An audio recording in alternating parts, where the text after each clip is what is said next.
Tezpur central university এটা ঐতিহাসিক ক্ষণত এই ইউনিভাৰ্চিটিখন ইয়াত স্থাপন কৰা হৈছিল যদিও কেন্দ্ৰীয় বিশ্ববিদ্যালয় এই বিশ্ববিদ্যালয়ত অসমৰ আশা সপোন আবেগ তাত জড়িত হৈ আছে আজি 2 মাহ ধৰি তেজপুৰ কেন্দ্ৰীয় বিশ্ববিদ্যালয়খনৰ ছাত্ৰ সমাজে বা তাৰ যিসকল মানে ফেকাল্টিজ আছে সকলোৱে আজি 2 মাহ ধৰি প্ৰতিবাদ মুখৰ এটা পৰিৱেশত আছে কিন্তু তাৰ ভাইচ চেঞ্চেলৰ শম্ভুনাথ সিং যিজন আছে তেখেতে সকলো কথাকে অংগুষ্ঠ দেখুৱাই ময়মতাৰীৰে কেন্দ্ৰীয় বিশ্ববিদ্যালয়খনত এক মানে একেবাৰে অসহনীয় পৰিৱেশ এটা তেওঁ তাত সৃষ্টি কৰিছে যোৱা বিধানসভাত আমাৰ বিৰোধী দলৰ দলপতি দেৱব্ৰত শইকীয়া ডাঙৰীয়াই এই গোটেই বিষয়টো পুংখানুপুংখভাৱে উপস্থাপন কৰিবৰ বিষয় বিচৰা সময়ত মুখ্যমন্ত্ৰী মহোদয়ে গোটেই বিষয়টো আওকাণ কৰিলে আপোনালোকে যদি চাই নেহু ইউনিভাৰ্চিটি মণিপুৰ ইউনিভাৰ্চিটিত যেতিয়া উপাচাৰ্যৰ ময়মতালিক লৈ এনেকুৱা অৰাজক অৱস্থা চলিছিলে দুয়োখন ৰাজ্যৰ মুখ্যমন্ত্ৰীয়ে তদাৰক কৰি কেন্দ্ৰীয় চৰকাৰৰ শিক্ষা বিভাগৰ লগত কথা পাতি গোটেই বিষয়টো মীমাংসা কৰিছিল অতি দুৰ্ভাগ্যজনক কথা যে অসমৰ মুখ্যমন্ত্ৰীয়ে তেজপুৰত থকা এই ঐতিহাসিক কেন্দ্ৰীয় বিশ্ববিদ্যালয়খনত আজি 2 মাহ ধৰি ভাইচ চেঞ্চেলৰজনে একেবাৰে ময়মতালিৰে যিখিনি দুৰ্নীতি অনিয়ম কৰি তাত আছে ছাত্ৰ সমাজ বা শিক্ষক সমাজৰ যিখিনি আজি তাত প্ৰতিবাদ চলিছে মুখ্যমন্ত্ৰী একেবাৰে তাক মানে দৃষ্টি দিয়া নাই আমি এটো দুৰ্ভাগ্যজনক কথা বুলি কৈছো আৰু তাৰ পৰিৱৰ্তে মুখ্যমন্ত্ৰীয়ে কিন্তু প্ৰেমজী বিশ্ববিদ্যালয় স্থাপন কৰাৰ ক্ষেত্ৰত বিধানসভাত প্ৰশ্ন আনিছে আমি কৈছো যে বিশ্ববিদ্যালয় হোক আমাৰ কোনো আপত্তি নাই কিন্তু আমাৰ এইখন বিশ্ববিদ্যালয় যিখন বিশ্ববিদ্যালয় অসম আন্দোলনৰ অসম একৰ্ডৰ প্ৰেক্ষাপটত স্থাপন কৰা হৈছিল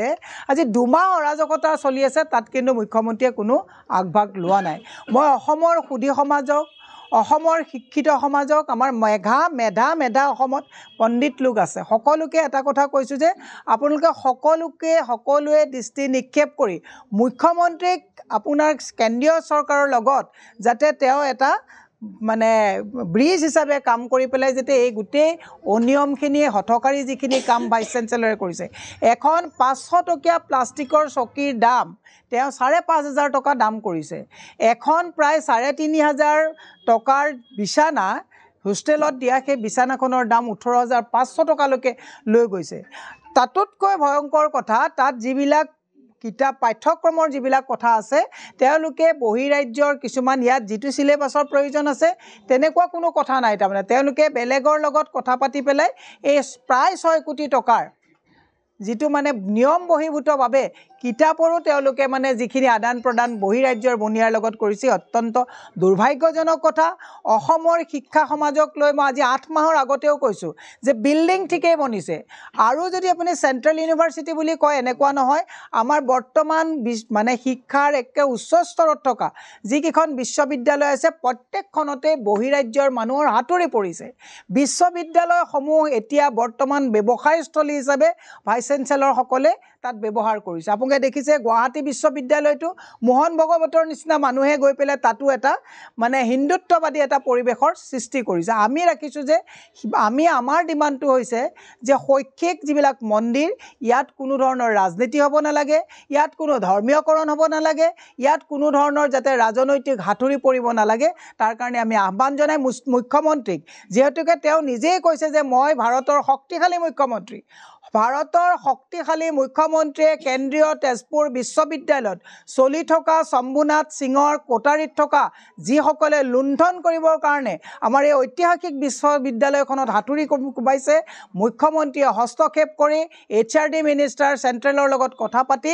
অতি শীঘ্ৰে যাতে এই গোটেই কথাখিনি মীমাংসা কৰি তেজপুৰ বিশ্ববিদ্যালয়ৰ শৈক্ষিক পৰিৱেশ ঘূৰাই আনে আপোনালোকে যদি চাই তাত লাচিত বৰফুকন যিটো ছাত্ৰাবাস আছে তাত পানীয়ে এনেকুৱাকৈ পৰে সেইবিলাকত কিন্তু উপাচাৰ্যজনৰ কোনো ধৰণৰ দৃষ্টি নাই তেওঁ কেনেকৈ কিতাপ কৰপৰা আনিব কেনেকৈ তেওঁ ফাৰ্নিচাৰ কাৰপৰা ল'ব তাত ফল সিলিং লগোৱাটোকে 2-3বাৰ লগাই কেনেকৈ পইচা ল'ব এই গোটেই কথাবিলাক তাতোতকৈও দুখৰ কথা তাত থকা যিবিলাক সিকিউৰিটিত মানে নিয়োজিত যিবিলাক কৰ্মচাৰী আছে তেওঁলোকৰ ২৭,০০০ টকা দৰমহাত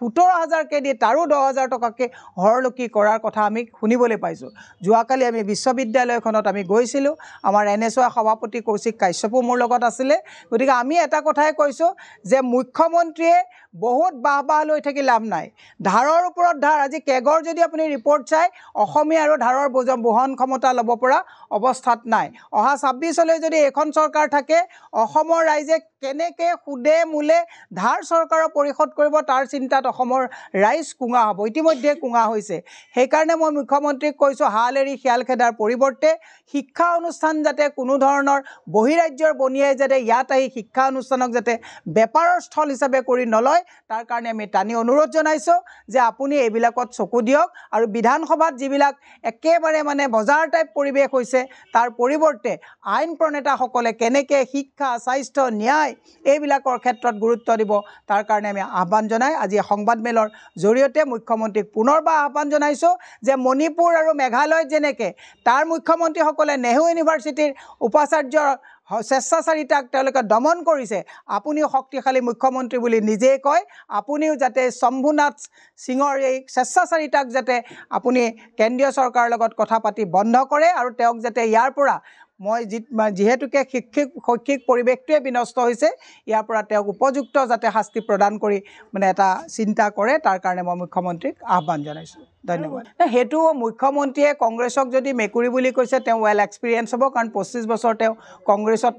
পাৰ কৰি গৈছে। গতিকে তেওঁৱে বুজিব, চোৰে চোৰৰ ঠেং দেখে, গতিকে মুখ্যমন্ত্ৰীয়ে চাগে ভালকৈ বুজে। কিন্তু আমি কৈছোঁ যে কংগ্ৰেছ মেকুৰীৰ দৰে নহয়, মেকুৰীও এটা মানে বহু মানুহে মেকুৰীক পেট হিচাপে বহুত মৰম কৰে, গতিকে তেওঁ চব মানে কাকোৱে একচুৱেলি কোনেও উপহাস কৰিব নালাগে। মুখ্যমন্ত্ৰীৰ চকীখনৰ মৰ্যাদা বুজি পোৱা নাই, বিধানসভাৰ মান আৰু গৰিমা বুজি পোৱা নাই, বিধানসভাত কি ক'ব লাগে মুখ্যমন্ত্ৰীয়ে বুজি পোৱা নাই। মুখ্যমন্ত্ৰী একচুৱেলি সেই চকীখন যিখন চকীত গোপীনাথ বৰদলৈ, শৰৎ সিংহ, হিতেশ্বৰ শইকীয়া, তৰুণ গগৈৰ দৰে মানুহ বহি গৈছে, তেওঁ সেই চকীৰ